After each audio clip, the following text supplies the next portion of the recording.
This is a lecture from Open Tuition. To benefit from the lecture, you should download the free lecture notes from opentuition.com.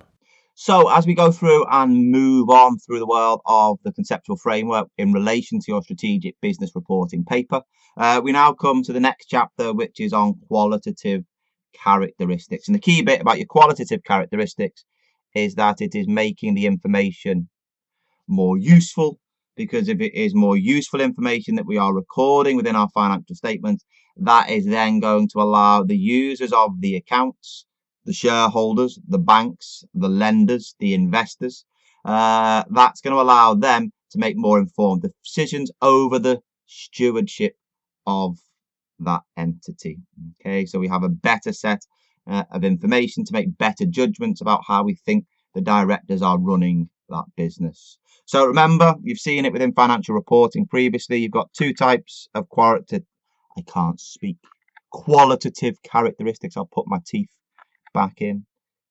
So you have your fundamental and you have your enhancing qualitative characteristics. Okay, so your fundamental qualitative characteristics are there to ensure that information is the most useful that it can possibly be. And then I think about the enhancing qualitative characteristics as supplementary to try and assist that little bit further.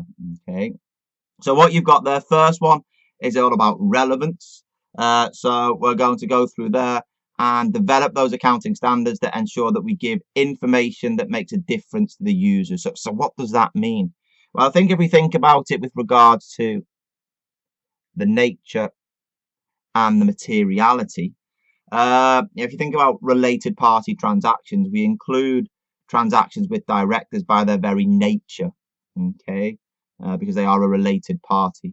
If you think about provisions and the measurement of provisions, we discount the provision back to present value if it is materially different to the settlement value at the end. So we're thinking there that is giving us more relevant information.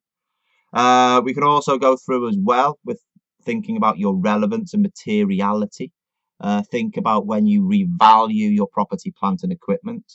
We revalue property, plant and equipment to fair value, don't we? But we then revalue it to its most up-to-date fair value at the next time it's revalued, depending upon whether or not the difference is material.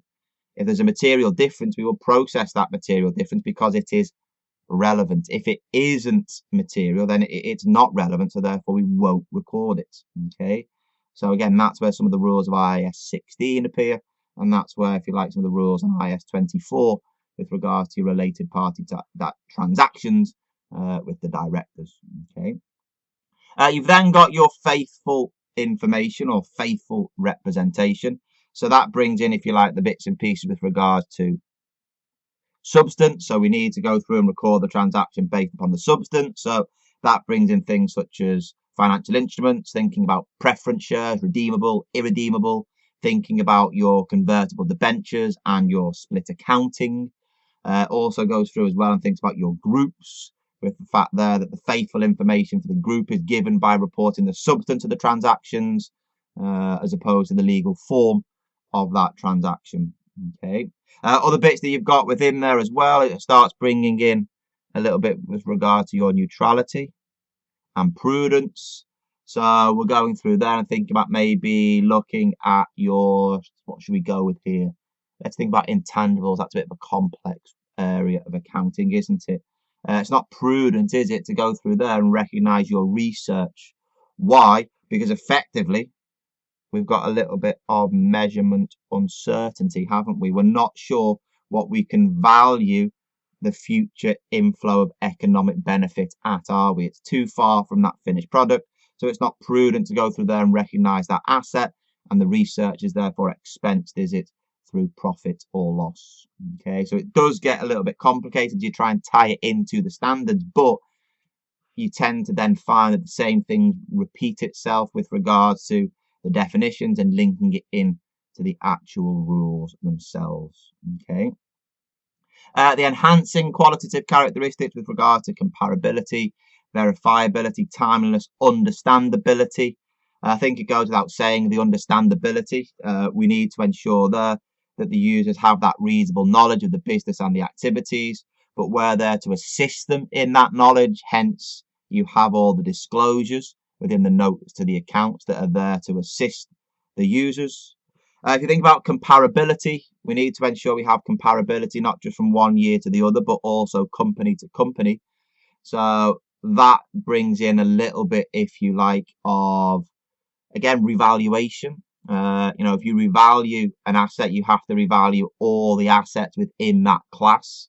So that ensures comparability within your company and compared to other companies.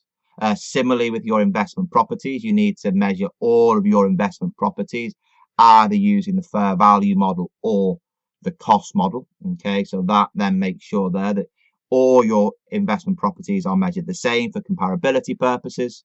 You've obviously then got an issue with regards to comparability with another entity if that adopts a different accounting model. But we're still thinking there about comparability. Verifiability, making sure that it represents the phenomena that it is showing. So the prime example there is with regard to leases in IFRS 16. We are faithfully representing, we are verifying the information by showing ourselves an asset and a liability when we go through there and recognize a lease, unless it is some low value lease. Okay. And then timeliness. We want to ensure that the information that we give to the users to assist them is useful by reporting it on time. So we cannot wait until we go through and sell our item of PPE to work out the fair value, can we? We have to go through there and use an appropriate fair value. So linking it in, I suppose, to IFRS 13 and your fair value accounting standard. So we need to go through there and make sure that we have good, strong measurement bases that we can use that assist us in that timeliness fashion, ensuring that we don't have to wait too long to get the information, because the longer that we wait for it, the less useful, the less relevant it becomes, doesn't it? Okay. And then you've still got that cost constraint that is just tagged on at the end of the qualitative characteristics, ensuring there that, yes, it's important to get the most useful information, but don't go through there and wait too long or spend too much physically on obtaining that information, because the more you spend on obtaining that information, the less useful effectively it then becomes, because there's then a trade-off, isn't there, between the cost and the usefulness. Yeah, the usefulness has gone up, but that may be too much of a cost. So you can think a little bit there about your pensions, which we'll see later on within SBR. The information that we want that is the most useful is using an actuarial valuation. There is a cost constraint applied to that. It does cost to get that actuarial valuation. We need to ensure there that we're not going through there and revaluing that pension scheme using an actuary every single month. Okay, it's more likely to be there done on an annual basis, or maybe specifically on what it details in IAS 19, but we'll leave that one and we won't talk about that too much. But I do think that if you go through and start thinking about the framework at the end of each chapter that you go through and look at for a specific accounting standard, you can actually get quite good at the application of these qualitative characteristics and some of the other areas that we'll talk about in the following videos.